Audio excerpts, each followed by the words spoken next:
Hello ladies and gentlemen, Teo here. Again, apologies for the mishap yesterday, but thanks to the kind efforts of, and I apologize for butchering your name here, something the effect of Alexei Kornanov, we are back in business. Let's hope the game doesn't crash anymore, but so far I've gotten past the point where it was consistently crashing yesterday, so we should be good, with any luck. Let's try not to jinx it. But in any case, we're back in business. The next morning, everybody slept in. It looked like everyone was pretty beat. When you and I saw each other, we exchanged good mornings as if everything were normal. It seemed like she wanted to act as if things were the same as always in front of everyone else, so I did my best to follow suit. Sleeping in made breakfast later than usual. Sora had put in a request and we were going to have another picnic. She really seemed to enjoy them. We spread out the same Mew blanket near the rest area. We went to go check on the trap that we had set the night before, while everyone was preparing, just in case we'd caught something. Just as I got to where we set it, I saw Takeshi breaking down the trap. Huh? You're cleaning it up? Takeshi nodded silently. Meaning that... Takeshi's shoulders slumped and he let out a big sigh. He looked so pathetic, I couldn't say anything else. So they, didn't catch anything? I mean, I don't see that as a reason to break down the trap, right? Leave up the trap and you hope that catch something in the next time period. But maybe that's just me. When we'd finally gotten everything ready, Tsugumi appeared out of nowhere. She again plopped herself down on the sheet and started munching away. I didn't know if Takeshi had matured overnight, but he held his tongue, though it was clear he was in a sulky mood. Sarah and Tsugumi didn't look at each other. It seemed like they were ignoring each other. Apparently they still weren't getting along. But everyone tried to make the best of it, eating, chatting, and having fun. Rock, paper, scissors! Ready, go! I lost again? Kid, you're terrible at this. What is that, 16 losses in a row? Man, that's impressive. It's rock, paper, scissors, right? So the odds of losing are 1 in 3. I don't know what 3 to the 16 is off the top of my head, but I get the feeling that it's a very large number. Weird. You're too nice. You have to just throw out what you feel. Rock, paper, or scissors. It's the gullible type. I'm not. I'm trying to win. Rock, paper, scissors. Ready, go. Dang it. I just kept losing. Could be that with your amnesia, your ability to make decisions isn't so good right now. I mean, even so, even the worst rock, paper, scissors player in the... there's a pretty hard floor on how bad you can be at rock, paper, scissors, right? Unless you're, playing literally the same thing over and over. Yes, if you play nothing but rock, then... presumably once the other person catches on, you can lose any number of games in a row. But assuming you're mixing it up at least a little bit, you shouldn't be able to lose more than, about I don't know. I'm familiar with the fact that there are world championships for rock, paper, scissors, so there is some element of skill involved. But I don't know. 16 times in a row seems deeply dubious. Don't get too caught up with the trivial things that you can't control. You need to be strong. Make up your own mind, or you'll just end up following everyone else. I know. That being as it is. Time for the loser's penalty. Uh-oh. I need an adult. Hand over your sandwich. What? They're gonna starve him? That's so rude. Or they're gonna put something spicy in it, which would be funny. Silently, I held up my sandwich. Alrighty. She squeezed a ton of mustard onto my sandwich. The penalty was mustard, and my sandwich was already drenched in the stuff. Man, that's messed up. I'm all for gambling, but gambling with your food supply is, a little too rich for my blood. My mouth felt like it was on fire before I even took a bite. Maybe thanks to that exchange, I was able to get through the whole thing without thinking about it too much. Suddenly, someone cut across my field of vision.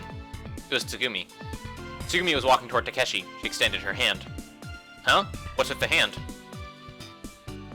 You're like a dog. Hey, girl. And you'll probably say don't make fun of me. You're really dumb, you know that? Are you trying to say that you want another helping? Tsugumi nodded at Sora's extra explanation. She'd already wolfed down her first one. Hey, you got a lot of nerve. You only show your face at mealtime and now you're demanding seconds? Well, I suppose. So do you have more or not? I do. I thought you might want more, so I made a special one for you. Special? I had a bad feeling about the whole thing. Mustard. Eat this. No leftovers. Tsugumi took the sandwich without saying anything. Takeshi stared at Tsugumi as she took the wrap off the sandwich. What? Nothing. It's just that you're so beautiful. I can't take my eyes off you even when you're just removing a sandwich wrapper. What did he put in the sandwich? Jesus. Your stupidity is terminal. Maybe if you died 50 times it would help. I thought Takeshi would get angry, but he just started grinning as he watched Tsugumi start in on her sandwich. Something was definitely not right here. I sucked in my breath and watched. Tsugumi bit into the sandwich. Munch. Chomp. Chew.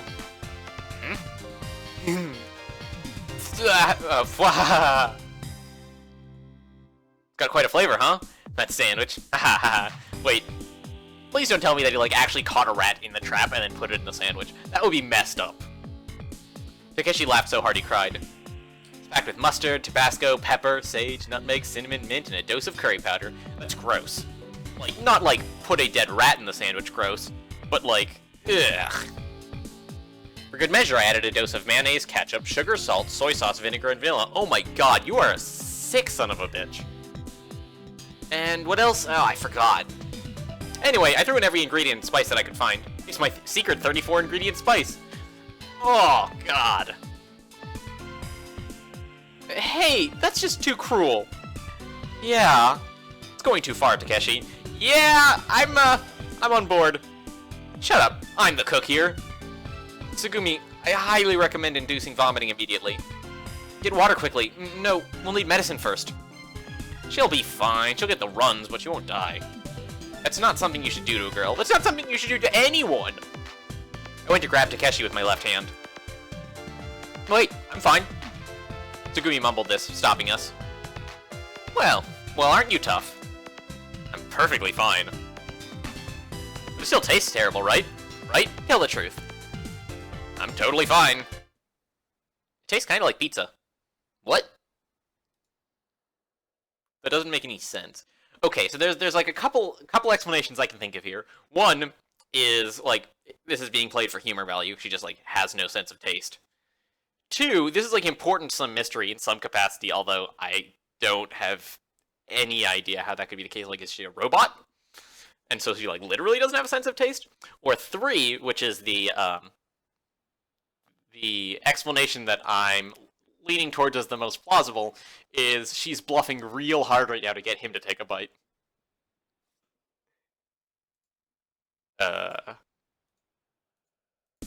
What?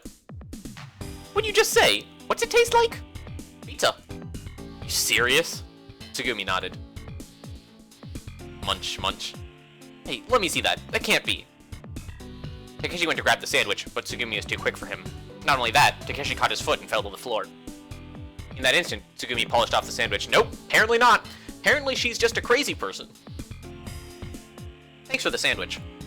You made it especially for me, right? So the event ended with Tsugumi turning the tables on Takeshi. Man, I mean, I still haven't written off the possibility that it was a bluff. That she just, like, was trying to make him feel bad. But I feel like if you're gonna bluff about that, then you bait him into taking a bite himself, right? Like, that's your end game, if you're bluffing. Is you get him to eat the sandwich. But if she just eats the whole damn thing, then, like, I don't know what to make of that. Like, that's weird enough that I feel like it is probably related to her character arc in some capacity. But, like, what? I don't know.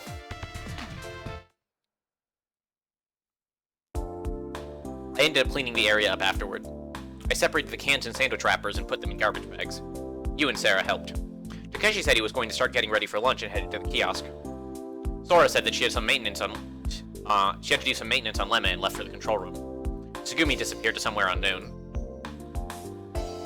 But something happened when I was picking up garbage. Hello there. What? What's the matter? Nothing.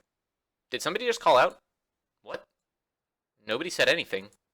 Really? Must be my imagination. I'll bet you're just trying to find a way to get out of helping. I'm not. That's not it at all. You hearing your mystery voices again?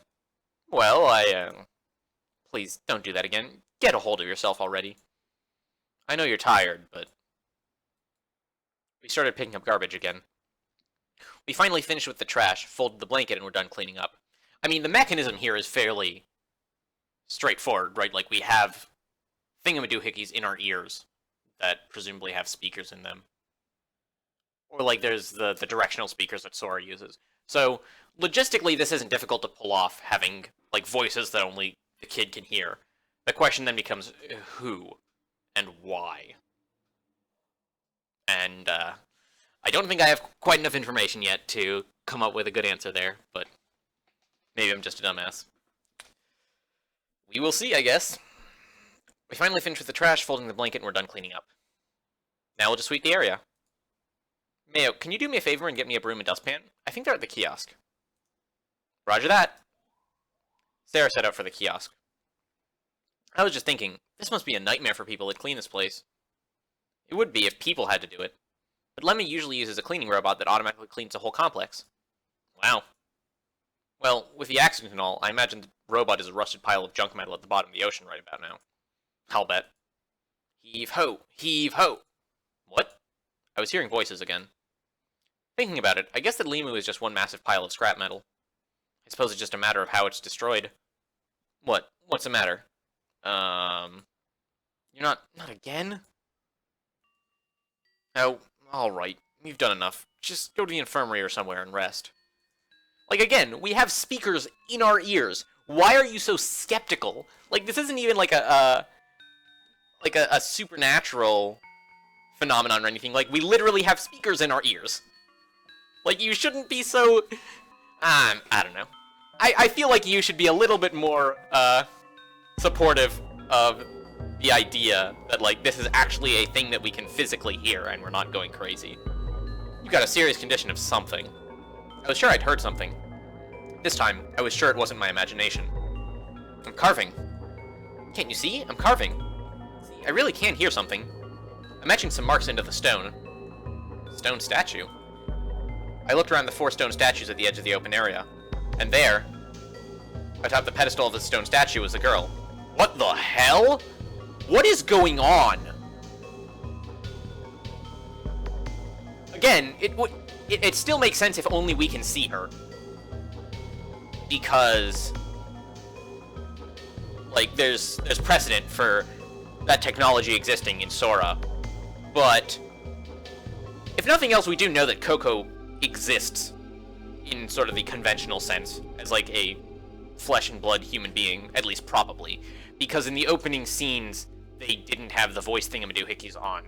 And Takeshi was able to see her, like, outside of Limu, right? So presumably she, like, exists. Whether or not this is the real Coco, and whether or not she's literally in this room right now, is, you know, up in the air, but... She was standing there next to the figure as if clinging to the statue. Oh, it's that girl. It was the girl that I had seen and who had then vanished on the first day.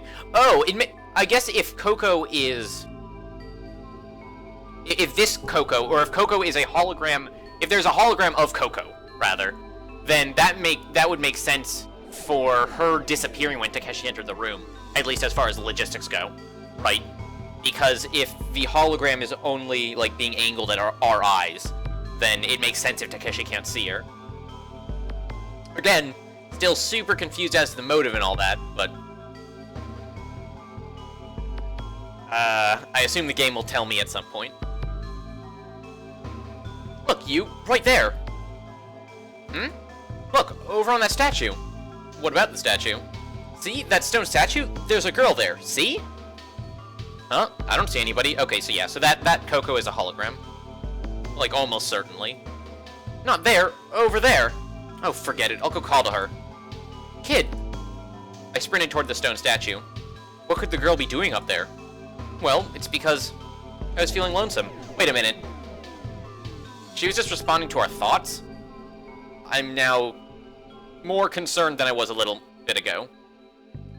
Lonesome. And anyway, I was feeling sad. Sad? What is she talking about?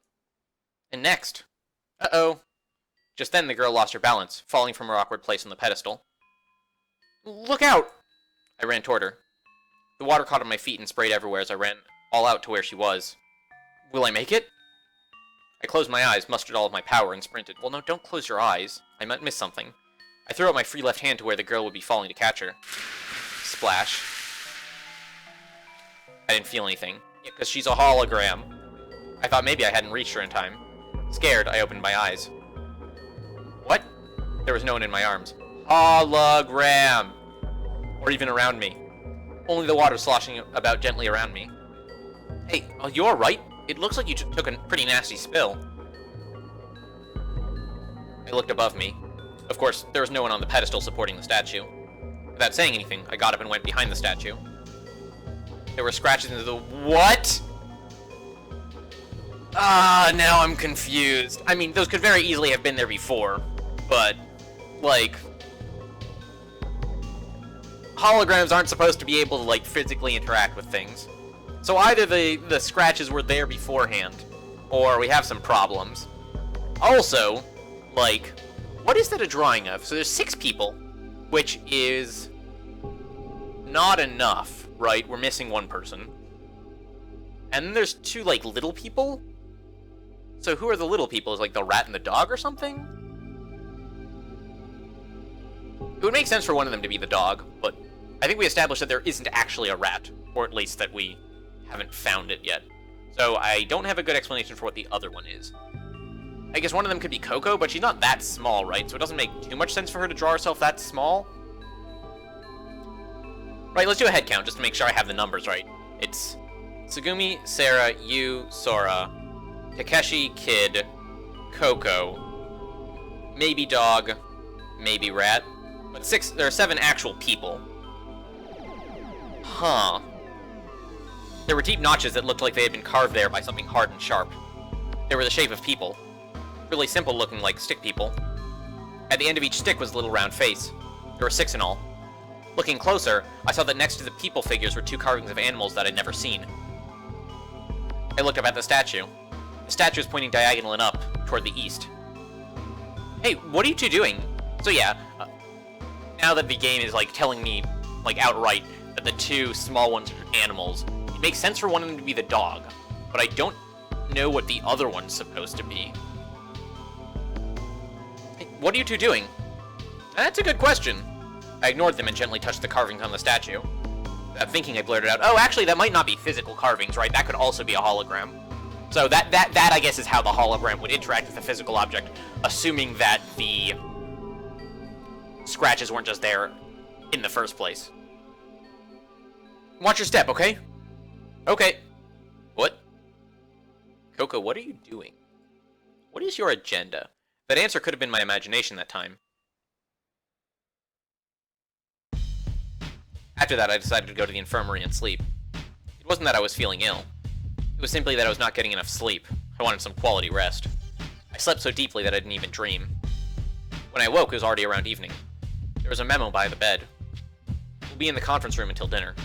If you wake up by then, please come along. I'm sorry for making you hang out with me the last couple days. Please make sure that you get enough rest. You. Judging from the signature, it seemed that you had left it. I got out of bed, stretched, and left the room. I started walking in the direction opposite of the conference room. I decided to take a walk around the complex for fun. I got into A. I thought that it might make for a good change of pace to walk around a floor I hadn't spent much time on. That was my thinking. I got off on the flooded 3rd floor. I wondered where I should go. I looked around, thinking. It was then that it happened. I saw that girl again. Oh. I saw her small figure cutting across the corridor. I was sure of it. It was that girl. I chased after her. Get back here, little pink lady. I want to interrogate you. Her skirt shook back and forth as she walked further and further away. It was almost as if she were trying to get away from me. Hey, wait a minute! She might not have heard me and she didn't show any signs of stopping. I wondered what it was all about. This girl that kept appearing out of nowhere and then disappearing. This girl that didn't register on Lemma's bioscan. No, she had registered once. Life readings, 7. But the more I thought about it, the stranger everything seemed. She only appeared in front of me and we hardly communicated. I don't know why... Or rather... What did the life readings eventually end up on? It ended up on 6, right? Which makes me think that... Because obviously it's not counting Sora. So we have 5 actually accounted for, then Coco and the dog. So that implies to me that the dog is, like, always here, and then Coco sometimes in here, sometimes isn't. But, like, why isn't the kid more confused about the fact that Sora seems to be counted towards the life readings? Because if I remember correctly, the life readings was at 6, or, like, that's where it stabilized at, right? And Sora shouldn't count. Like, it's counting heat signatures, right? And Sora should not give off a heat signature. She only appeared in front of me and we hardly communicated. Well, I couldn't worry about it. I knew it wouldn't help. It was something that I can only solve by asking her directly. She headed into the Cosmic Whale Room. Wait, Cosmic Whale Room? What's a Cosmic Whale Room? I didn't even know we had one of those. I followed in soon after her.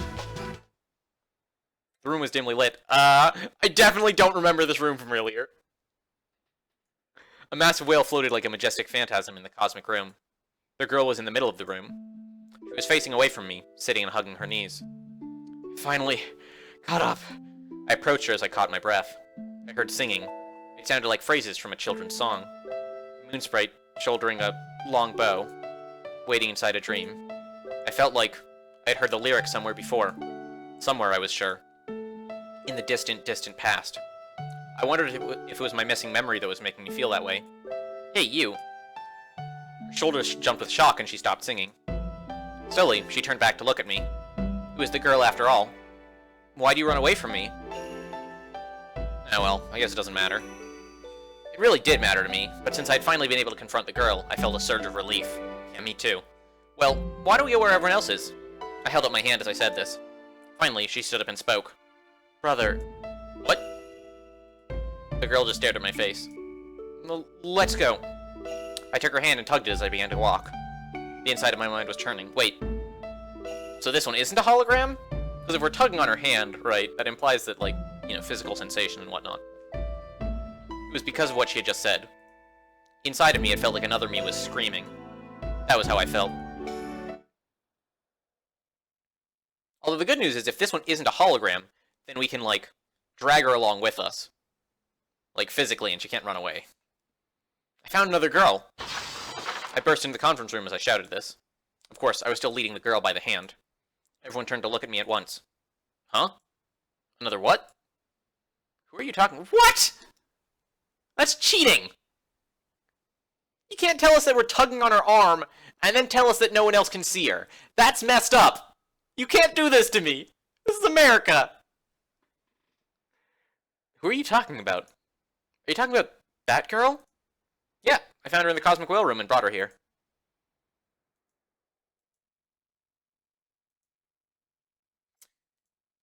What's the matter with everyone? Why aren't you surprised? Maybe you better rest for a while. God damn it! What? Hey, hey! The girl was tugging at my sleeve. I turned to look at her. But the girl that I had brought back was... Wait, what? I'm so confused! I'm so confused!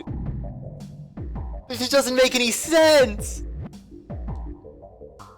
What are you doing dragging me here all of a sudden? Sarah? Hmm? I looked back at everyone. This isn't right. I swear, I saw her. We were walking here hand in hand. It wasn't Sarah. Is that right? Sarah? No, I didn't see anyone else. The kid just suddenly grabbed my hand. What? Sarah, why are you lying?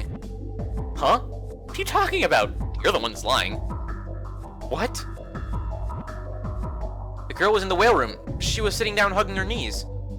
She was singing some kind of phrases to a kid's song. I'm telling you, that was me. Sarah was red-faced and shouting. You don't have to tell everyone about it. I'm so confused right now. Source, have Sarah and Coco always been the same person? No. So that...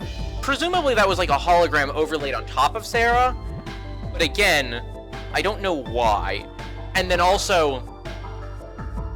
when they were referring to Kid as their brother, or not necessarily Kid, I guess it might have been just referring to their brother in the abstract sense, like they miss him or whatever. But based on the assumption that they were referring to Kid as their brother, like, does that mean that, assuming that Sarah and Coco are different people, does that mean that Sarah is Kid's brother? Or Kid is Sarah's brother, rather? Or that Kid is Coco's brother? I'm not at all sure what to make of, like, any of this. And also, we go back to the issue of motive. Like, assuming that I'm correct and it's somebody overlaying Coco's hologram on top of Sarah, Like, what's the motive there? Like, why? Jeez, what's with her? What's going on here? Oh my. You groaned as she slapped her forehead with her hand. Kid, just forget about everything else and get some rest. I'll bring you some dinner later. What's going on with this guy? I thought about a lot of things as I plodded to the infirmary. Things leading to that point. Things to come. The odd things going on. Things I couldn't figure out. Things I needed to find out. Things I needed to decide. Everything I had been trying to avoid thinking about all rushed into my mind at once, making it a confused mess. I couldn't help thinking and worrying about things.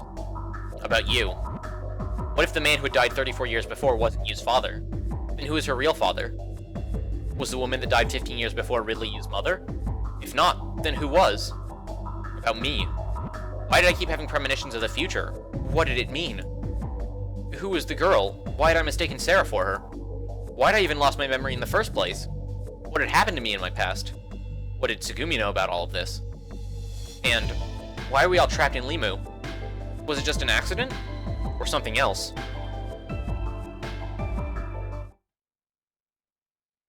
A few hours later, the installation started to flood again. Drite stock from the partition to the cosmic whale was submerged. Casualties, none. Flooding to other rooms, none. Chance of damage spreading, none. Sora's voice conveyed the situation over the intercom in a matter-of-fact tone. The cosmic whale room. I'd been there until just shortly before the flooding. But somehow it felt like some event that had taken place thousands of miles away. I covered my head with the blanket, closed my eyes, and tried to sleep. I tried to search. For the world I should be in. For the place I should return to. And for myself. The next thing I knew, I was standing there. What? The corridor I was in wasn't very popular. It was completely silent. It was narrow, dark, cold. Where is this? I wondered if I really was in Limu. Nothing looked familiar. It was like an unknown world. I just stood there in the middle of the foreign corridor. Wait, I knew that space. For some reason, it seemed familiar to me. Like an image that appears and hides in the mist, not quite visible. Or like the moon peeking in between gaps in a thick night fog. It was a corridor that stretched on straight forward. It seemed to go on forever in both directions. I started walking without really thinking about it. I've been here before. But when could that have been? It felt like something long ago, but at the same time like something recent. I couldn't remember when. I just kept walking to nowhere in particular. I have to go. But where was it that I felt that I had to go? I didn't know why, but I felt that I had to go. That's why I'm walking. In a soundless world. A colorless world. A scentless world. A world that it didn't exist anywhere. So it's like a dream sequence? And then the scenery suddenly changed. I found myself in a big room. It was big, white, and quiet. This looks like a hospital. That was what I thought. In the corner of the room there were 3 capsule-like machines. As if they were calling out to me, I approached the capsules. Someone was in the capsules. Someone was in there sleeping. I reached out my right hand toward the capsule. My hand made contact. In that instant, without a sound, the lights went off. Huh? Startled, I tried to jump backward. But my right hand was stuck to the capsule and I couldn't pull it back. I looked back at the capsule. Ugh! From the point where my hand was touching the capsule's lid, a blackish, sticky liquid began seeping out. No, it was more than dark blue. It was more dark blue than black. The capsule continued to ooze, blackish blue and deep blue. I didn't know and couldn't imagine what was going on. That's right, someone's inside. I have to open this and save them. But my body wouldn't move. It felt paralyzed. So yeah, definitely leaning towards dream sequence here. I stopped breathing and could only watch what was unfolding. Finally, that sticky blue liquid covered the entire capsule. But it didn't stop there. It kept going. To the floor, the walls, the ceiling, as if it would swallow the whole room. It was like a living animal with a will of its own reproducing itself. The sticky blue liquid began to crawl up my body. Up my legs and my hands, inside my clothes and between my legs. I couldn't shake it off or scream. I could only watch. After covering my body, it forced open my mouth and started into my body. It invaded me through my ears, nose, and the pores of my skin. That's gross. In my body, the blue traveled around, reaching my brain, my lungs, and my heart. It began eating away at my brain, my organs, and blood vessels. The blue liquid sucked my blood and started changing its color to black. I was changing into something that wasn't me. Ah! Assaulted by boundless fear and horrible despair, I howled a soundless scream. My eyes snapped open. The next thing I knew, I was on a bed. It smelled of disinfectant. I wondered where I was. I was drenched in sweat. My heart was pounding. I had a dull headache. I lifted up my torso and glanced around me. The room was dim, but nothing seemed out of the ordinary. It was scenery that I knew. Oh yeah, I'm back in the infirmary. I finally realized that I had just been having a dream. I got my breath back and thought back to the dream. Let's see. Huh? What had seemed so vivid only moments ago seemed to vanish from my mind like clouds covering the night sky. All that was left was an unknown fear, a slight headache, and a fragment of a dream. I gave up and looked around me. The area was enveloped in a faint darkness. It wasn't a blackout. The lights had been dimmed to make it easier to sleep. The proof seemed to be the sleeping breathing that I could hear coming from the bed next to me. I thought it might be Sarah. Now wide awake, I got out of bed. I suddenly noticed something. There was someone lying face down next to my bed asleep. I squinted to see who it might be. It was you. I thought that she was going to be sore for sure after sleeping in that position. To at least keep her from catching a cold, I went to cover her with a blanket. Just then... Oh, kid, good morning. Oh, did I wake you up? No, I didn't mean to go to sleep. I guess I dozed off. Alright then, you shouted as she stood up. So, how are you feeling? Feel perfectly fine. How could you be? You've been hearing things, seeing things, and that's proof that your nerves are shot. I've been looking out for you every night, so I feel kind of responsible. It's not your fault. Well, that makes me feel a little better. Saying that, you shrugged your shoulders. I'm done with the bed, so you can sleep here, you. What about you? I slept enough this afternoon, I'm not tired. I see. You thought for a minute. In that case, will you hang out with me tonight? Sure. So we decided to hang out again that night, in what seemed to be becoming a nightly ritual. The Lemurian ruins. We climbed on top of the roof of one of the buildings and gazed out over the scenery. I didn't know why we decided to climb up on that particular night, but if I were to take a stab at the reason, it was probably because Lemuria was so beautiful then. For a while, the two of us were silent, just enjoying the view. Finally, I started the conversation. Let's get to the bottom of things. To the bottom of what? Let's get to the truth about your past. About your father and mother. That, and the truth about my past. About my lost memories and my ability to see the future. That, and one more thing. The truth about all of our pasts. And why this accident happened. Why were we the only ones trapped here? Why couldn't we get out? I'm tired of dwelling on this. I mean it. Let's really figure things out tonight. No complaints here, boss. Kid... You stared into the distance. I'm sorry, but could we just forget about that today? Huh? Why? I just feel so tired. That wasn't the reason that I invited you here today. I wondered why we had come here. Why do you get so caught up in knowing about the past of people? You can never take back what's happened in the past. All we can do is live in the moment, with what's happening to us right this instant. We can't hop back and forth through the past or the future.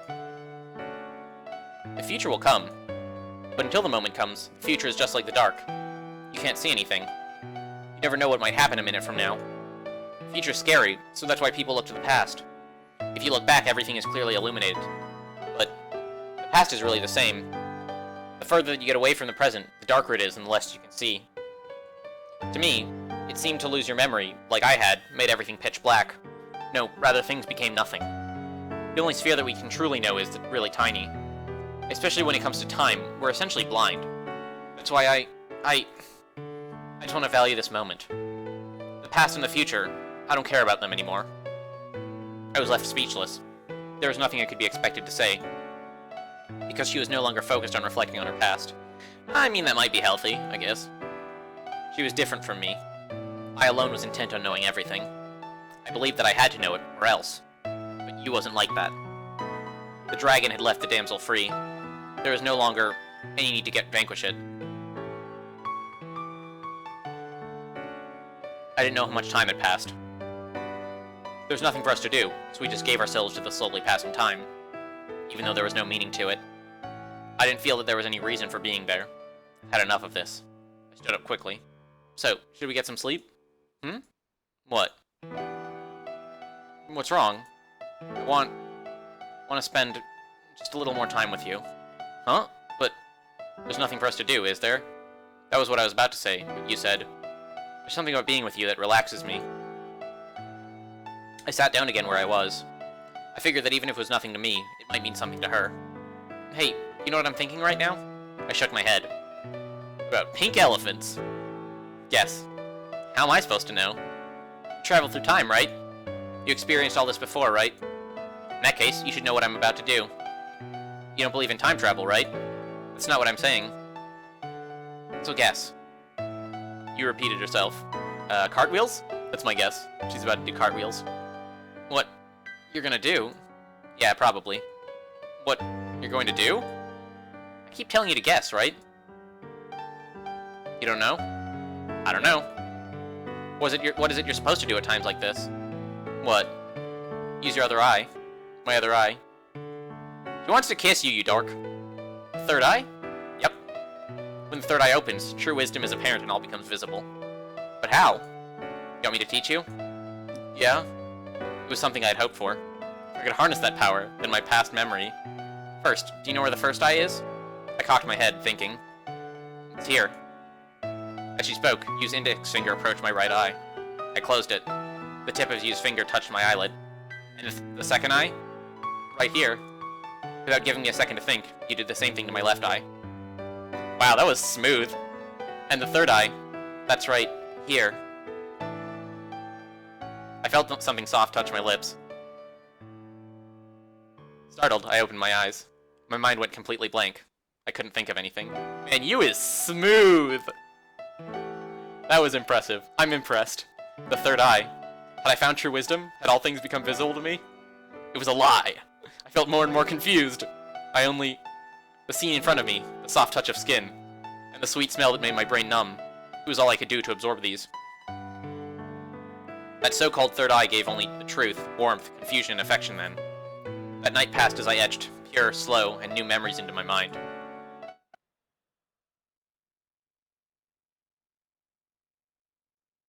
Also, I can't remember, what day the facility is supposed to collapse in. Is it today? I feel like it might be today. The next morning. After breakfast, we all gathered in the conference room. More accurately, we gathered because Sora had called us together. Tsugumi also made a rare appearance. There's an important reason why I've called all of you here. There's something that I want to inform you about as soon as possible. We're all gonna die? I know it's difficult, but it's important for you to accurately realize the full gravity of this situation. Please don't panic, settle down, and listen carefully. Sora paused for a second. Sora looked at all five of us in turn, Yu, Tsugumi, Sarah, Takeshi, and me, before continuing. The conference room was silent. But I could hear the sound of water faintly from somewhere. Yeah, that's not a good sound to hear. Was it water lapping in the corridors? Moments later, I couldn't hear it anymore. As if Sora was waiting for this cue, she slowly opened her mouth. The situation is not good. Sora extended her hand and a holographic window appeared in the space in front of us. I felt like I hadn't seen her do that for a long while. Currently, there are no areas that show signs of new flooding. Since the flooding of the Cosmic Whale in Dwight Stock last night, there have been no further reports of significant damage. The burden being placed on Limu's support columns has increased due to the flooding. The structural distortion between floors is increasing. If this continues, Limu will eventually lose its equilibrium and tilt dramatically. If the damage to the areas connecting the floors of different sectors increases, there's a possibility that peak pipe leaks could flood the dry sectors. In other words, we can't afford to be careless. Things are critical. I think that I told you this before. Implosion of Limu is estimated to occur at 4:30 AM on May 7th. Okay, so we have less than 24 hours. This calculation is a margin of error of plus or minus 12 hours. There's been no significant change in this prediction. In one area, the strength limits of partitions have already been exceeded. Destruction of Limu will be gradual, but it will inevitably and steadily occur. It is only a matter of time. Sora told all of us this with a calm look on her face. We all swallowed and held our breath as we listened. We knew we were reaching our time limit. We had no choice but to accept that reality. There was no avoiding the situation. Presently, the generator facilities are functioning normally. However, if by chance there is a blackout, we will switch to the emergency power source battery. This is generally meant for supporting the emergency lighting and maintenance on Limu's systems. It should last for about 2 hours. Sora's matter-of-fact way of speaking only raised the tension in our minds. For Takeshi and Sarah and Tsugumi, and for you, I could not get the image of you, burned in my brain the night before, out of my mind. It felt as if our lips were touching. From the morning, you and I had avoided one another's eyes. I wasn't sure if we had even exchanged words. You looked straight ahead. I was more conscious of you than of anything else. I didn't know how I should act around her from then on, but I had other things to worry about. They listened to the conversation. The normal communication channels are still not functioning. Neither have I found an escape route. However, I've made protecting you my top priority, and Lem is devoting all of its resources to that objective. I'm also using all sensors, lights, manipulators, and means at my disposal outside of the complex. And I'm still investigating whether there are any means of communicating with the outside using light, radio, or sound. Sora nodded her head, straightened her back, and surveyed the room. We were all silent. There's a look of determination in her eyes. Let me say one thing more. As long as I, Sora Akanagasaki, exists, and while my powers are limited, as long as you are here, I will do my utmost to find a way for you to escape to safety. We do not have much longer together, but I, Sora Akanagasaki, am at your service. She concluded with a serious nod. We all nodded. We must wait, and believe that help is on its way. Sora's serious expression gave way to a smile. What, everyone? Let's pray for a safe rescue. The gloomy atmosphere that had been hanging over the gathering lightened, and everyone started thinking about how they should spend their time. Alright, let me grab some water real quick. Getting real parched.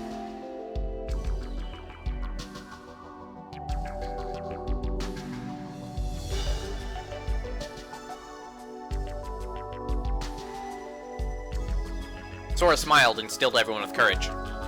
I was grateful for that piece of code in Sora's AI program, the function that allowed her to be calm in times of trouble. Now, let's end this meeting. Until there's new information available, please do what you will. However, if you do discover anything, please inform me immediately via Lemme. Excuse me, Sora? Yes, Tsugumi? Tsugumi suddenly stood in front of Sora. Her smile seemed just a little forced. There's something I want to talk with you about. Alone. In private? Yes, please. Actually, I have a proposal, an idea of how to escape from here. Yes, really? Have you come up with a good method? Yeah, one that you don't know. Only I know about it. I heard from Sarah that your operating priorities have been changed. That you're not as stubborn about protecting Lieblich as before. Yes? And what about it? Maybe you can work with me now. Hey. Huh? Tsugumi, hold on. Sora is...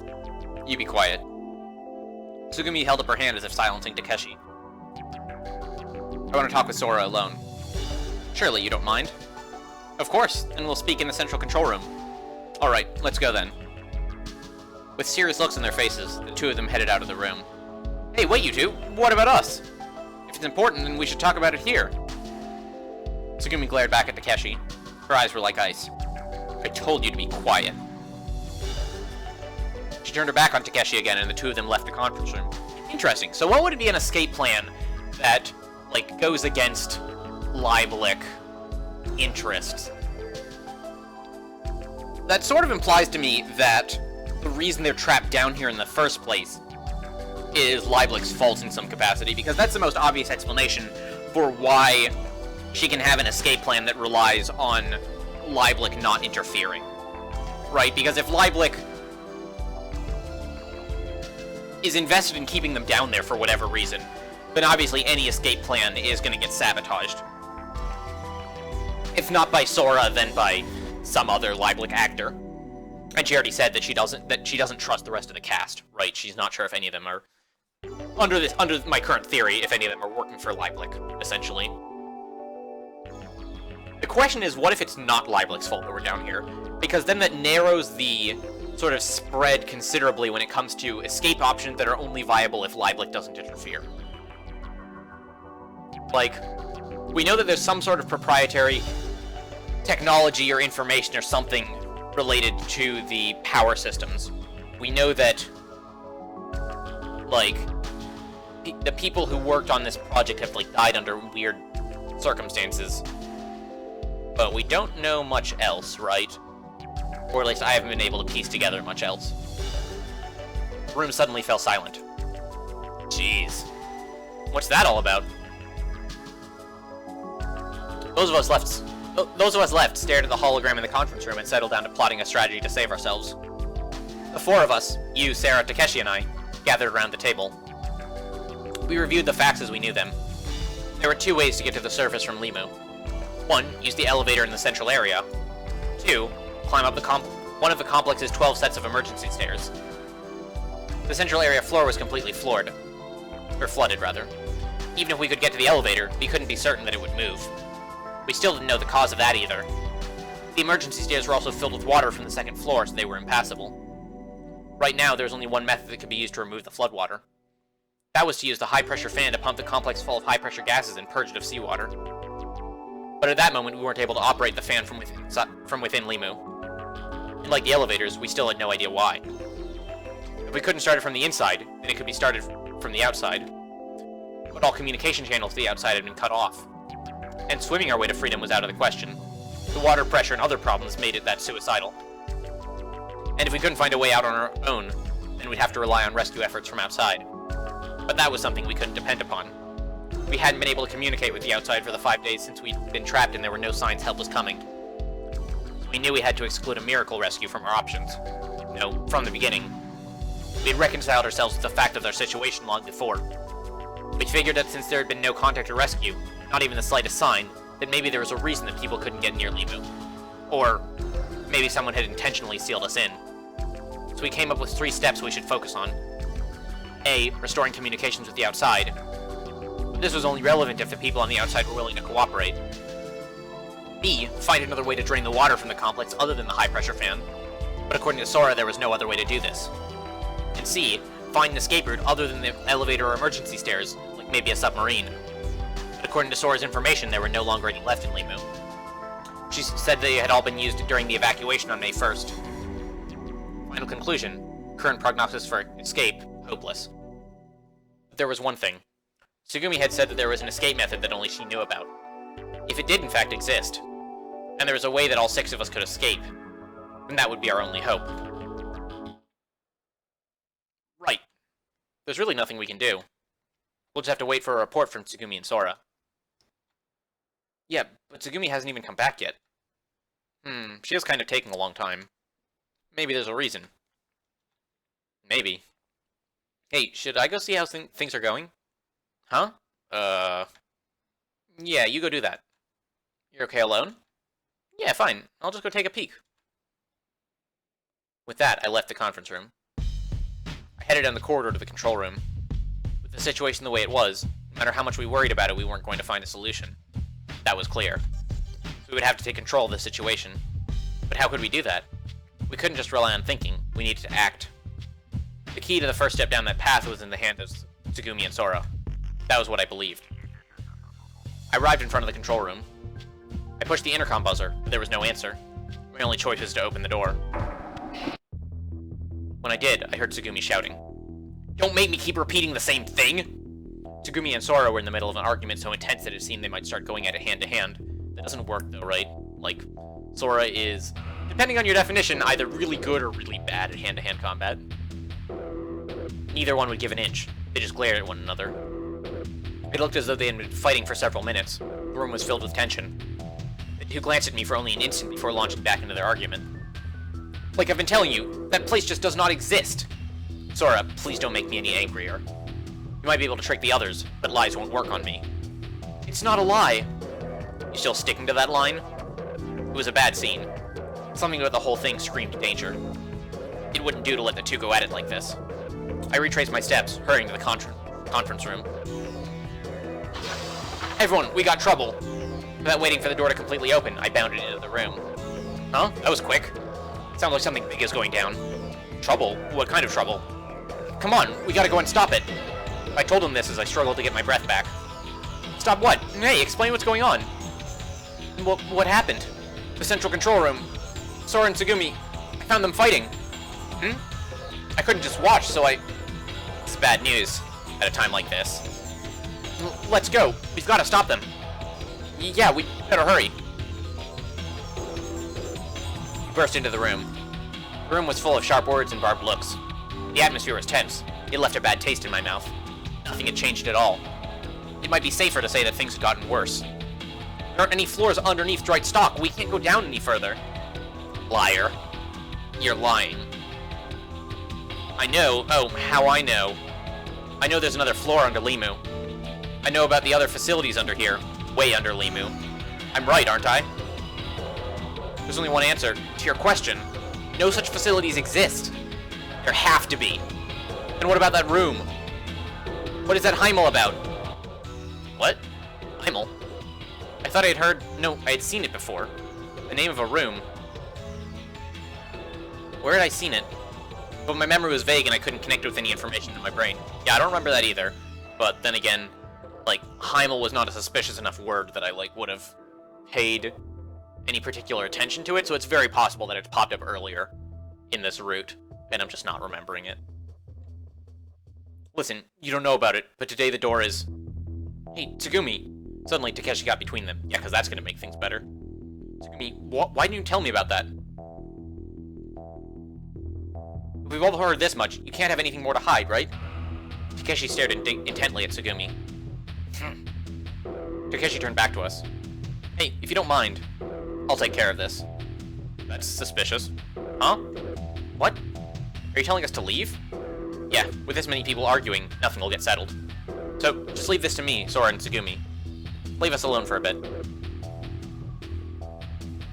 Alright, let's leave this to Takeshi. Kid? Why should the three of us be excluded from such an important discussion? I trust Takeshi, and Takeshi has trust in us.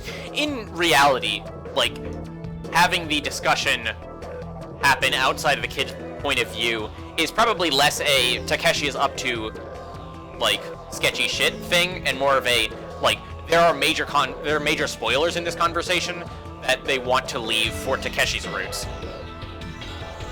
And Takeshi has trust in us. Takeshi has his own take on things, and I think we should go with what he thinks. Thanks, kid. Oh, whatever. Fine, Takeshi. We'll leave it up to you, okay? Alright, I got it. We left the three of them in the control room. After that, we decided to take some action of our own. The estimated time until Limu's implosion was steadily approaching. We decided to run a visual check of the complex to see how everything was. Of course, Lem had already checked everything, so it was a meaningless action. But we felt that we had to do something. I took the corridor near the whale room. Rather, near what used to be the whale room. The cosmic whale room was already filled with water. I wondered where the girl I had seen around here was. Where had she gone? Who was the girl singing that lonely children's song? I mean, where had she gone? She was a hologram, presumably. So she, you know, jumped ship. In the proverbial sense. And the girl singing the lonely children's song, I think we've already more or less established that was Sarah. Was she a ghost or something else? I mean, you've already established the existence of holograms. Like, I don't know why you have to get hung up on the supernatural here. Just as I was thinking that. Suddenly I was hit with a bout of dizziness. My vision contorted and I couldn't stand. I leaned against a wall and slowly crouched on the floor. So, if I remember correctly, the precedent for this kind of thing happening is earlier in the route whenever he tried to think about his past. He started having headaches and whatnot. So, presumably, Coco is related to his past in some capacity, which makes sense if the hologram was saying that he was her brother. I was unable to focus my mind. I felt cold. My joints were throbbing. Oh, ow! My stomach felt like it was contracting in on itself. I couldn't stand it and sprinted into the bathroom. I threw up everything in my stomach. It was a stew of half-digested chunks of chicken sandwich. I looked at it indifferently and put my hand on my forehead. I wasn't feverish, but I felt terrible. I took the A elevator up to the second floor. I headed toward the infirmary intending to get some medicine. Along the way, I saw Takeshi. Takeshi was leaning against a wall muttering. He was probably just talking to himself, but I heard what he was saying. Damn, nothing's happening, that lying woman. We don't have time for this. Lying woman? He seemed to be in a bad mood. Hey there, Takeshi. Huh? Oh, hey kid, what's up? How was the talk with Tsugumi and Sora? Oh, that. It's no good. Nothing there. Huh? What do you mean? Tsugumi's got it all wrong. She doesn't know what she's talking about. So the escape route? Nah, we're back to square one. Oh, I see. I had held out hope that he could pull us through. It was a bitter disappointment. Oh, that's right. I can't be standing around. I gotta run. I got things to do. Later. Looking stiff, Takeshi headed off. I was left alone. Sarah and Sora were in the infirmary. It seemed the two of them were having a complicated discussion. So you can get into the Libel Company database through this network, right? Yes, it's theoretically possible. The database at headquarters has security that makes what we have here look simple in comparison. Not only is it hard to break into, it'll hack back at you. Besides, there are no open communication channels with the outside. But it's not like the cable connecting us to the group is cut off, right? Correct. So even if we can't receive communications, we might be able to send them. there is that possibility. In that case... Hey, huh? Hey, kid, when did you get here? I've been here for a bit. Oh, really? I didn't even notice. Is something wrong? You don't look so well. Yeah, the escaper that Tsugumi was talking about. So, she turned out to be wrong? Yes, it would appear so. I see. But even if she was wrong, that whole, like, exchange was kind of interesting. Like, why would she think that there's a 4th floor if there wasn't? Like, that's a weird enough thing to be wrong about that makes me think that there is a 4th floor. And in that case, why doesn't Sora know about it? Is it just, like, so classified that not even she can get access to that information? Like, that's entirely plausible. I think we've established earlier that there are gaps in her knowledge about Limu, just because of, you know, security protocols and whatnot. So, if anything, I trust Tsugumi's information more than Sora's in this case. But, like, what would be on the 4th... I guess, like, if there's, like, crazy-ass corporate secrets and whatnot, or, like, some MacGuffin that some % of the character's motives are revolving around, then it would make sense to hide that on the 4th floor. That, like... Because the 4th floor is, like, obviously very difficult to access, like, most people don't even know it exists. Right. But... that leads a couple questions, right? A... does it exist? B, how does Tsugumi know about it? Like, she seems to be in a similar situation to the kid, except she doesn't have memory loss, presumably, or, like, we haven't had any indication that she has memory loss. But... I don't know, it's kind of interesting. I see. Please don't let it dampen your spirits. You can't give up hope. Like I said this morning, Lemma and I are doing all we can to get you out of here. Yeah, I know. I'm sorry. So what are you doing here, kid? Oh, yeah, I came to get some medicine, or some vitamin supplements. Huh? Are you feeling bad too? Huh? You too, Sarah? Everyone seems fairly fatigued. Don't overdo it. Maku is just here as well. I guess it's stress. Or lack of sleep, maybe. And all I've been eating is chicken sandwiches. Still, I feel like the malnutrition shouldn't get that bad over just, like, 5 days. So why is everyone, like, feeling gross? Is, like, a pressure thing? Like, physical pressure, right? Not situational pressure.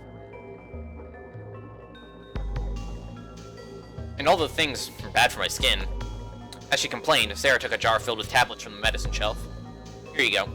So, I guess you took the same ones. I drank down the tablets that Sarah gave me. Where did you go? To the changing room. Oh, why? She's gonna change? Yeah, I don't know the details, though.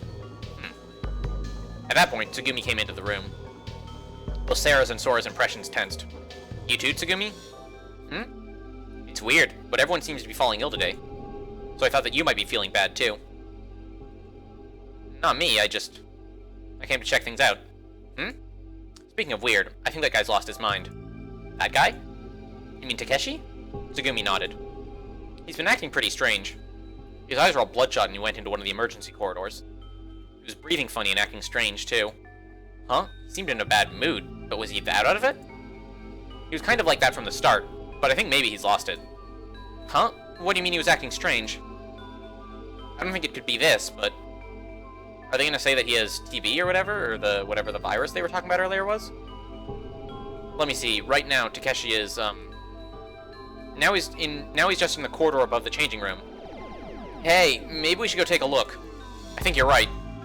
Sarah and I hurried out of the room. Oh, everyone, he's in the changing room. Wait, what? The two of us sprinted to the changing room. We arrived in front of it. There we heard Yu give an ear-splitting scream. Ah, no, what is this? I didn't believe it. It couldn't be. Damn, that Takeshi. The door was shut. We thought it might be locked from the inside. I knew it wouldn't work, but I was going to try and kick open the door. But Sarah stopped me. Sarah went to work on the 10 key next to the door. It seemed like she had a code for emergencies like this. The door opened up. I immediately burst into the room. Hey, Takeshi! Huh? Eh? Yu was alone in the room. She'd already finished changing. What? What? Who do you think you're bursting in here? Idiot! Whack. The magazine you had thrown at me hit me full on in the face. I felt a piercing pain in my nose. Naku, you're alright? Huh? What are you talking about? I mean, Takeshi... Takeshi? What about him? Takeshi wasn't anywhere in the room. Come to mention it, there were no emergency exits in the room at all. There was no way for him to enter in from an emergency corridor. What about that scream just a minute ago? What was that? I rubbed my nose as I said this. Oh, that. You took the collar of her jacket and showed it to us. Look at this, it's got a coffee stain on it. Do you believe that? There did seem to be a little black stain. That's all? You screamed because of that? Well, yeah. I mean, this is my favorite jacket. You don't just freak out like that, and if you're not changing, why'd you throw that at me? What are you talking about? You're the one who broke into a room where a girl might be changing. I looked again at the magazine you had thrown at me. On the cover of the magazine was a glossy picture of a screw and screwdriver. It was a copy of Monthly Toolbox magazine. What is something like this doing in the girls' changing room? Something red dripped on the floor. I had a nosebleed. Yeah, why'd you have to go and get a nosebleed? I mean, you threw something at him, and it hit him in the nose, so you might consider this situation like slightly your fault. Leave it to someone named Kid to get a nosebleed. Talk about ironic. It's because you threw this magazine at me. I plugged my nose with tissues handed to me by Sarah, and as I fumbled for an explanation. Don't tell me, you looked at the magazine and... Yuck, you're gross. That's kind of funny. That's not it! I guess we didn't have anything to worry about to start with. Oh well. With that, Sarah left the room. What, are you leaving? Yep, I got things to do. Things? Lots. There are things I gotta take care of. I thought that I detected a gleam of determination in Sarah's eyes. So I'll leave the rest to you. I'm a little bit concerned now. I'm a lot concerned now. Sarah waved to me as she left. But an instant later, she had poked her face back in the room. Oh, you two. Take your own sweet time. This time, she didn't come back.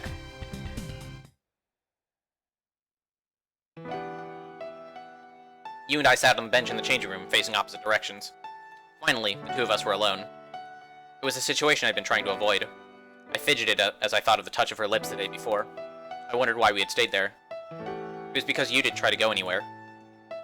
With what Sarah had said, I couldn't just say see you and leave. If I did that, she'd be able to tell that I was still hung up on the day before. I tried not to think about it. But the more I tried not to think about it, the more I did. There was a part of me that knew all of this, and pretended I wasn't thinking about it, and acted like I was actually... What?!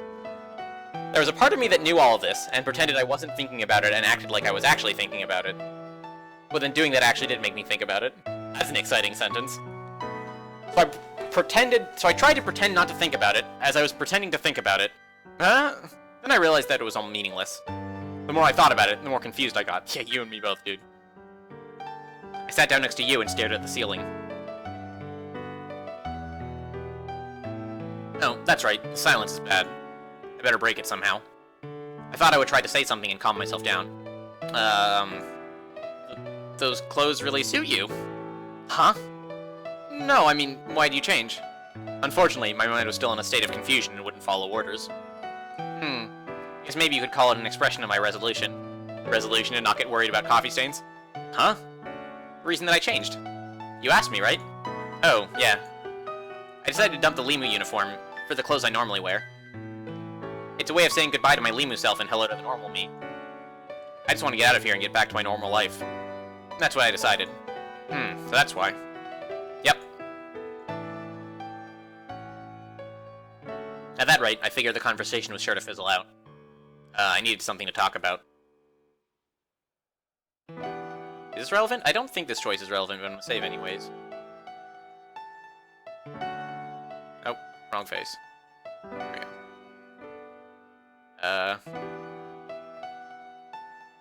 Oh, that reminds me. I wanted to ask you about the third eye. Third eye?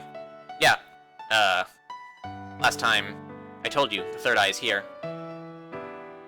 Suddenly, I remembered and vividly relived the feeling of our lips touching the night before.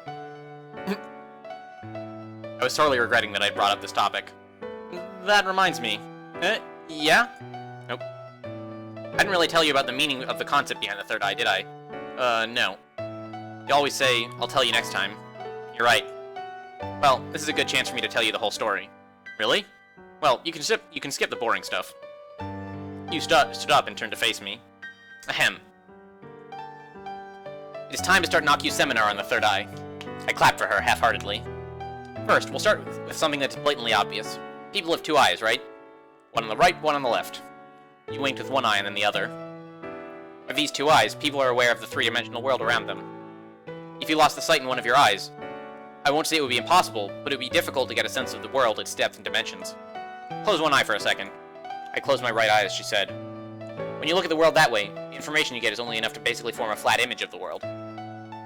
Of course, by focusing on different areas or moving your eyes, you can get a sense of the three-dimensional image of things, but it wouldn't give you anywhere close to the perspective or dimensional awareness that you would have using both eyes.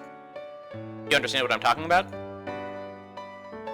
Alright, I'll leave out the unnecessary stuff. In other words, this is what I mean. If a person looks at the world through one eye, they only get enough information for a flat or two-dimensional view. Essentially, it's like a picture. If you're looking at a photograph of scenery, you have the trees in the foreground, a lake in the middle, and a string of mountains in the background. Thus you get a sense of distance in the picture. But the picture is still only two-dimensional, right? It was developed on a flat surface. So a photograph is actually a three-dimensional image recreated two-dimensionally. Now that I think you understand that... What, you still don't get it? I don't get it, and my left eye is tired. Oh well. Okay, this time close your left eye. Hey, what are you gonna see with both eyes closed? I held the eyelid of my left eye shut with my left hand as I opened my right eye. That's it. Now, how about we do a little experiment? Experiment? Nodding, you took a marker out of her pocket. She took the cap off and handed the marker to me. So, what do? Try to put the pen in the cap that I'm holding. You turned the cap sideways and held it in front of me. Do you want me to put the tip of this in that hole of yours? God damn it. Yeah, hurry up. You want me to put it in? Yeah. I took the shiny black pen, lifted it toward the little cap that you held, trying to put it in. Oh, that's weird. I can't find the hole. The slightly slippery tip wouldn't slip into the hole. God damn it. I tried again and again, but it wouldn't go where you wanted it to go. Should be easier than this. Jeez, you're really bad at this. Oh, what do you expect me to do? It's my first time doing it. God damn it! Stop it! Enough with the innuendo. Ow! Sorry. Where are you poking that thing? That's the wrong spot. It's a little closer to you. Here? No, farther back. Yeah, right there. Stick it in. Hurry. God damn it! Why are you doing this to me, Ever17 writers? Why are you making me read these lines? Click. I got it. Finally, it's in. Oh, good, you did it, and it's your first time. I was gonna say it's only awkward if you let it be awkward, but no, it's awkward. I'm making it awkward. I'm choosing to make it awkward. Ahem, so that is how that works. I think you've seen how hard it is to be aware of the different dimensions of things from just one perspective. So, to review, this is what I mean. The information that you get from one point is flat, or two-dimensional information. To have enough information for a three-dimensional view, you have to have at least two perspectives. So, your right and left eyes. If you don't use two viewpoints, then you won't be able to register what's going on around you in 3 dimensions. You still not get it? I see what you're saying, but what does that have to do with the third eye? It doesn't have anything to do with it. I've already just about explained the whole thing. Alright, let me try something else. Let me ask you a question. What kind of information can you get from one perspective? You said two-dimensional information, right? And what kind of information can you get from two perspectives? I think you said three-dimensional information. And so from 3 perspectives, what kind of information could you get? 4-dimensional information, maybe? I understand the intuition behind that, but I don't think that's how, like, perspective works. Huh? The 4th dimension? You nodded slowly, listening to me. So the 4th dimension was... Wait, what was a dimension anyway? You took a notebook out of her locker and started illustrating her points with diagrams using the familiar pen. 0 dimension, a world made of points. 0 dimensions, there's no mass or area. It's depicted using coordinates. Or we might call it nothingness, or even 0. 1 dimension, this is an extension of the point. It's a straight line. In other words, a cross-section of a straight line is a point. One way of indicating this is through length. 2 dimension, this is an extension of the straight line. This is a flat world. In other words, a cross-section of a plane, or flat world, is a straight line. This is indicated using 2 concepts, length and width. 3 dimension, this is an extension of the flat world. It's a 3-dimensional world.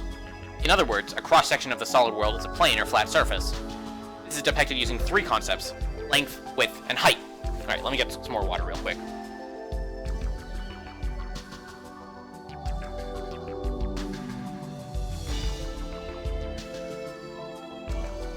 This isn't the most precise way of putting it, but you can think of 3 dimensions as an area in space composed of length, width, and height. By depicting length, width, and height on x, y, and z axis, one axis adds a vertical element to the other 2. And the 4th dimension adds a t-axis, or time, to those 3, and because 4 dimensions is no longer just space, it's called space-time. One of the x, y, z, and t-axis adds a vertical element, crossing perpendicularly to the other 3. 4 dimension. This is an extension of 3 dimensions, a world of time and space. In other words, a cross-section of space-time is 3-dimensional. 4 dimensions are depicted using 4 concepts: length, width, height, and time. So basically, if you're able to gain the 3rd eye, then you have enough information to experience 4 dimensions. Yep, it's space plus time. Just like we can use our 2 eyes to constantly have an image of the space in the world before us. So with 3 perspectives, we can also be aware of the cross-cutting element of time? Yep, that's it. You put the cap on the pen. I feel like I kinda understand. What? My premonitions. I didn't travel through time. I know, you've gained a 3rd eye. That's why you know the future. Why do you keep saying such stupid things? You don't think so? Nope. I mean, there's no evidence. Why would your 3rd eye suddenly open? For what reason? By what method? I'll bet if I get my memory back, then I'll... That again? You always fall back on your amnesia. You were looking for the cause of your memory loss in the first place, right? So, what do amnesia and the 3rd eye have to do with each other? And what about that ghost girl that you said you saw? I mean, it's so naive, stupid, and childish. But your mom believed in it, right? We're not going there. I don't want to think about the past. I told you yesterday as well. But, do you like things the way they are? You don't care if you never find out who your mom and dad were for the rest of your life? Stop it! You had covered both her ears in denial. I wanted to know about my past. I still hope to find it out. But I don't have any memory nor any clue to go by, so... You have your memory, right? That means you have something that I don't have. You have a clue. And more than that, you're able to get information from Lemon. So how come you still don't want to think about it? I thought you came to Limu because you wanted to find out the truth. Why'd you change your mind? Did something make you change? Why are you denying your past? Isn't that the same thing as denying yourself? With your own 2 eyes? Why don't you try to face truth directly? You! I grabbed Yu's arms and pulled them away from her ears. Answer me, why? Why do you want to give up when you're almost there? Why throw away everything that you've worked so hard for? I shouted at her, because I couldn't believe what she was doing. It was something that she would be hard-pressed to find in her wildest dreams. And just as she was about to attain it, she had suddenly changed her mind. I was nowhere near reaching my dream, but Yu's was almost within her reach. So I felt terribly, terribly disappointed. I don't get it. What you've longed to know is right in front of you, and I was so jealous and so happy for you. Why? I got scared. Huh? I got scared of learning the truth. Think about it. Everything that I've believed for so long has turned out to be lies. It's all just fiction. Tell me, is that supposed to happen? Is it normal? I can't believe anymore. I can't believe anything. I didn't know that the truth was this painful. You put her hand on her chest. It hurts. My heart hurts. The closer I get to the truth, the more my heart gets shredded to bits. I can't take it anymore. I don't want to know anymore. I don't want to know what is real. Uh-oh. At that sound and shaking, we looked up in surprise. The next instant, warning alarms started shrieking. All around me, the squeal of straining metal echoed from the structure. The shaking continued on and off. What? No way. Could implosion already have started? It was 5:45 p.m. The estimated time of implosion was 4:30 p.m., May 7th. But given the 12-hour margin of error, I thought it could well be the implosion. We burst out of the room. The corridor was flooded and the water level was rising. I was stunned by how high the water already was. In a little while, the alarm ceased. It looked like the flooding had been stopped just in time.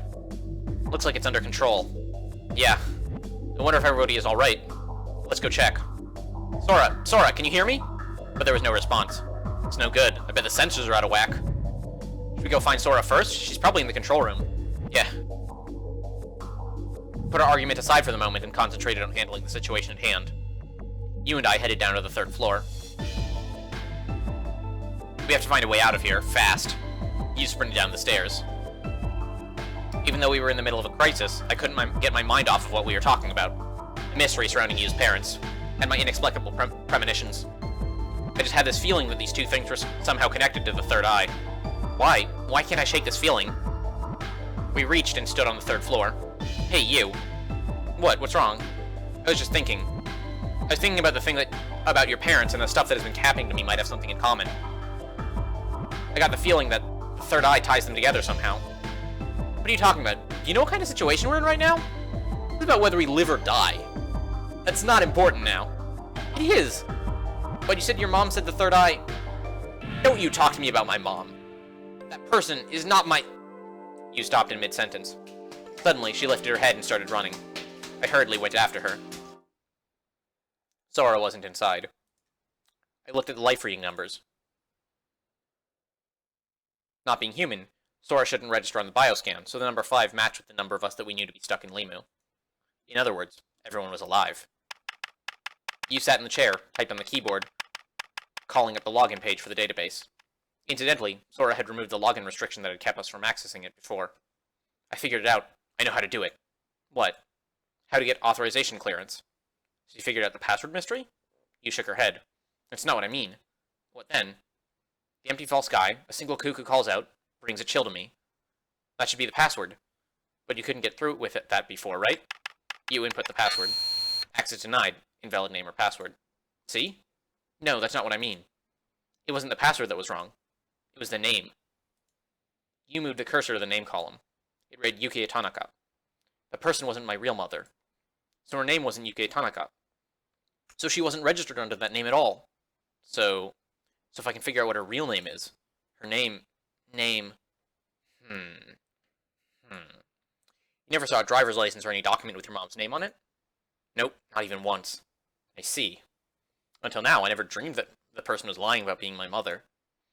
I always thought that she was my mom, that she was Yuki Tanaka. That was what she said. Normally, no one would ever think that their parent is lying about their name. That's true. It's no good. I've got no clue. You put her arms around her head and bowed it down. There are just so many possible patterns. But you could narrow it down a certain degree, right? Even if she were using a fake name, I'll bet it has something in common with a real one. Like the initials are the same or something. I don't think that's very likely. I mean, she was impersonating my mom, Yuki Tanaka, after all. It's not like she made up some Miss Virtual somebody. So I think it makes more sense to assume that their names won't have anything in common. If she was a complete stranger, there's no reason for her last name to even be Tanaka. Yeah, I guess you're right. Besides, even if the letter of her name were the same, she could be called Yui, Yuka, Yuki, Yuko, Yuna, Yuno, Yuma, Yumi, Yuri, Yue, Yukari, Yukiko, Yukina, Yukino, Yukimi, Yusako, Yutaka, Yuzuki, Yuho, Yuma, Yumika, Yumiko, Yumina, Yumeko, Yumemi, Yuyu, Yuria, Yuriko. And those are all just off the top of my head. The chances are slim, and she could have a bizarre name like mine. A bizarre name? That reminds me, you still haven't told me your full name. I remember you saying it was really long. Yeah, it goes on forever. People always get it wrong. No kidding? You want me to tell you? Absolutely, very much so. Your full name? Yeah, of course I do. It's kind of embarrassing, so I don't usually tell people, but since it's you, I'll tell you. But you have to promise not to laugh, okay? I make no such promise. Sure. Alright, here I go. My name is Yu Bisei Akikana Tanaka. The name Yu means gentle, the B means beautiful, the Sei means pure, the Aki and Ka mean autumn and scent, and Na means flower. Yu Bisei Akikana Tanaka. So, what do you think? Well, I didn't think it was possible for your real name to be more obnoxious than you, but, congratulations, you found one. I know, it's such a long name you don't know what to do with it. No, it's not exactly that, it's the Aki. Aki? Yubisei Aki Kana. Is that really it? Jeez, really? You don't believe me? It's my name, it is. That's not what I mean. Anyway, come with me. You took my hand and led me out of the control room. We headed into the Lemurian ruins. And to find out what they do in the Lemurian ruins, you will have to tune in next time because my voice is killing me, so I'm going to be shutting down the video for the night. But we got Ever17 back online, so, you know, good news all around. And I will catch you all tomorrow, assuming it doesn't crash again. Fingers crossed. Peace.